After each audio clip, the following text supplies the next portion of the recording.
Sebab sekiranya kita gagal untuk mematuhinya, mungkin akan ada kesan besar pada perniagaan yang kita bina dengan peluh, dengan tangisan, dengan susah payah ini, dan kita tidak mahu ianya runtuh begitu saja sebabkan kita alpa, kita lupa dan kita sengaja tidak memperdulikan tanggungjawab kita sebagai pengarah ataupun sebagai usahawan di dalam memenuhi pelbagai kehendak undang-undang, peraturan dan juga kontrak-kontrak yang kita masuki.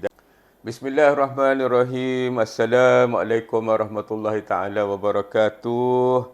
Jumpa lagi di channel Pok Nikdin, channel yang membincangkan topik-topik ekonomi dan bisnes bagi membantu anda semua menjadi usahawan yang lebih cemerlang dalam mentadbir, mengurus dan memimpin perniagaan masing-masing.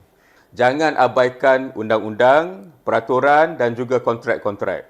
Ini merupakan satu peringatan penting kepada usahawan kerana di dalam berniaga kita tidak boleh lari daripada undang-undang, kita tidak boleh lari daripada peraturan dan kita juga tidak boleh lari daripada kontrak-kontrak yang kita masuki dengan pelbagai pihak di dalam menjalankan perniagaan kita. Maka sekiranya kita abaikan undang-undang, peraturan dan juga kontrak-kontrak ini, kita mungkin akan menghadapi pelbagai masalah dan kadang-kadang masalah ini akan jadi besar yang boleh menyebabkan perniagaan kita itu sendiri terpaksa bungkus. Jadi jangan main-main dengan perkara ini ya tuan-tuan dan puan-puan. Sebenarnya perniagaan ini dikelilingi oleh undang-undang. Contoh yang paling mudah ialah pembentukan perniagaan itu sendiri. Kalau kita berniaga berseorangan, mungkin kita kena mendaftar di bawah Akta Pendaftaran Perniagaan. Kalau kita berniaga secara berkongsi, mungkin Akta Perkongsian akan menjadi undang-undang yang memberi kesan kepada perniagaan kita. Sekiranya kita menggunakan syarikat sedia berhad, maka tentunya perniagaan kita tertakluk di bawah Akta Syarikat. Ini hanya berkenaan dengan penubuhan syarikat ataupun penubuhan perniagaan. Apabila kita menjual apa-apa barangan ataupun memberikan perkhidmatan kepada pelanggan, kita sebenarnya mempunyai satu kontrak dengan pelanggan-pelanggan kita.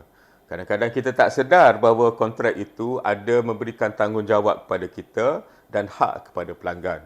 Sekiranya kita gagal memberikan pelanggan barangan yang kita janjikan, kita mungkin sudah gagal untuk mematuhi tanggungjawab kita di bawah kontrak itu.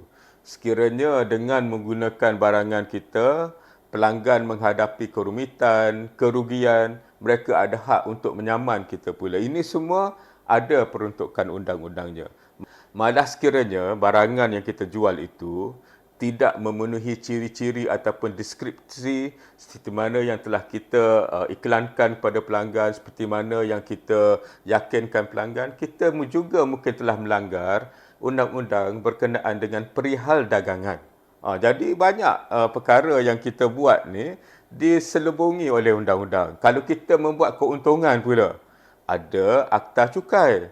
Kita kena setiap tahun di bawah Akta Cukai melaporkan pendapatan kita. Pendapatan ini bukan dilaporkan mengikut suka hati kita sahaja. Ada pelbagai kaedah yang perlu kita patuhi supaya laporan cukai kita itu memenuhi kehendak Akta Cukai. Sekiranya kita gagal membuat pelaporan, itu sudah menjadi satu kesalahan. Sekiranya kita gagal mengira cukai mengikut apa yang dikehendaki oleh undang-undang, itu satu kesalahan yang lain. Sekiranya kita gagal membayar cukai, itu satu kesalahan juga. Jadi, banyak benda yang kita buat ni, kita kena sedar ada peraturan dan undang-undangnya. Jika kita menjalankan perniagaan di bawah sebuah syarikat sendirian berhad, ada keperluan mesyuarat agungnya, ada keperluan menyediakan akaun dan akaun, ada keperluan untuk diaudit dan setelah diaudit perlu diserah simpan dengan pendaftar syarikat. Jadi ini semua sekiranya kita abaikan, akan menghantui kita kerana badan-badan kawaslia seperti Suruhanjaya Syarikat akan mendenda kita sekiranya kita tidak mematuhi undang-undang ini.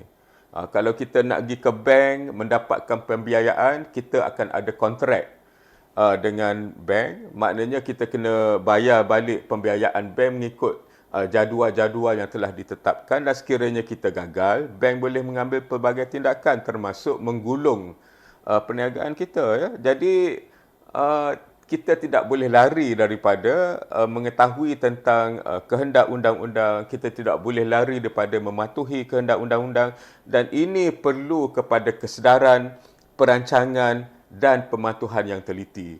Jadi ingat ya tuan-tuan dan puan-puan, perniagaan ini diselubungi oleh undang-undang, perlu mematuhi peraturan dan ada pelbagai tanggungjawab di bawah kontrak yang kita masuki dengan pelbagai pihak semasa kita menjalankan perniagaan. Jadi, kena ada satu kesedaran dan fokus kepada pematuhan undang-undang, peraturan dan kontrak-kontrak ini. Sebab sekiranya kita gagal untuk mematuhinya, mungkin akan ada kesan besar pada perniagaan yang kita bina dengan peluh, dengan tangisan, dengan susah payah ini, dan kita tidak mahu ianya runtuh begitu saja sebabkan kita alpa, kita lupa dan kita sengaja tidak memperdulikan tanggungjawab kita sebagai pengarah ataupun sebagai usahawan di dalam memenuhi pelbagai kehendak undang-undang, peraturan dan juga kontrak-kontrak yang kita masuki. Jadi sekiranya tuan-tuan dan puan-puan